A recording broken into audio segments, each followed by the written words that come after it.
গত ২০ বছর ধরে কোমার ঘরে ছিলেন তিনি, এক অনন্ত নিস্তব্ধ ঘুম যেখান থেকে আর ফেরা হয়নি। নিভৃতে ঘুমিয়ে থাকা সৌদি রাজপুত্র আল ওয়ালিদ বিন খালিদ বিন তালাল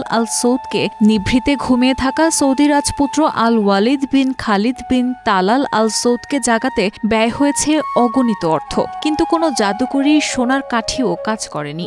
শেষ পর্যন্ত দীর্ঘ ঘুমের আবরণেই শনিবার তিনি চিরনিদ্রায় তলিয়ে গেলেন। বয়স হয়েছিল মাত্র ৩৮। যৌবনের দোরগড়ায় এভাবেই থেমে যায় তার হৃদস্পন্দন।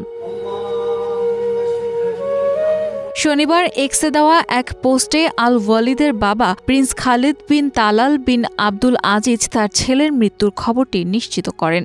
তিনি সেখানে পবিত্র কোরআনের একটি হৃদয়স্পর্শী আয়াত উদ্ধৃত করে লেখেন, হে প্রশান্ত আত্মা, তোমার প্রভুর কাছে ফিরে যাও। তিনি তোমায় সন্তুষ্ট এবং তুমি তাকে সন্তুষ্ট করেছ।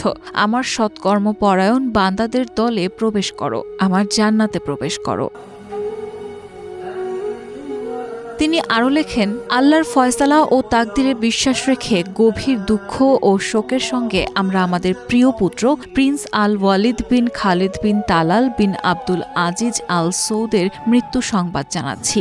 আল্লাহ যেন তাকে রহম করেন।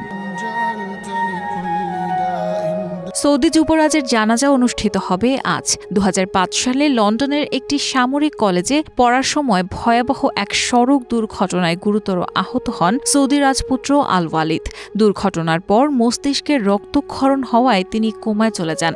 সেই থেকে দীর্ঘ ২০ বছর ধরে রিয়াদের কিং আব্দুল আজিজ মেডিকেল সিটিতে লাইফ সাপোর্টে রেখে চিকিৎসা চলেছে। এই সময় জুড়ে যুক্তরাষ্ট্র, স্পেন সহ নানা দেশের খ্যাতনামা চিকিৎসকরা তার চিকিৎসায় যুক্ত ছিলেন। তবুও হাজারো চেষ্টার পরও রাজপুত্র আর কখনো জ্ঞান ফিরে পাননি। তার বাবা প্রিন্স খালিদ বিন তালাল বিন আব্দুল আজিজ ছেলের সেবায় ছিলেন ছায়ার মতো, কখনো হাল ছাড়েননি। এমনকি জীবন রক্ষাকারী যন্ত্র খুলে নেওয়ার প্রস্তাবও দৃঢ়ভাবে প্রত্যাখ্যান করেছেন বারবার।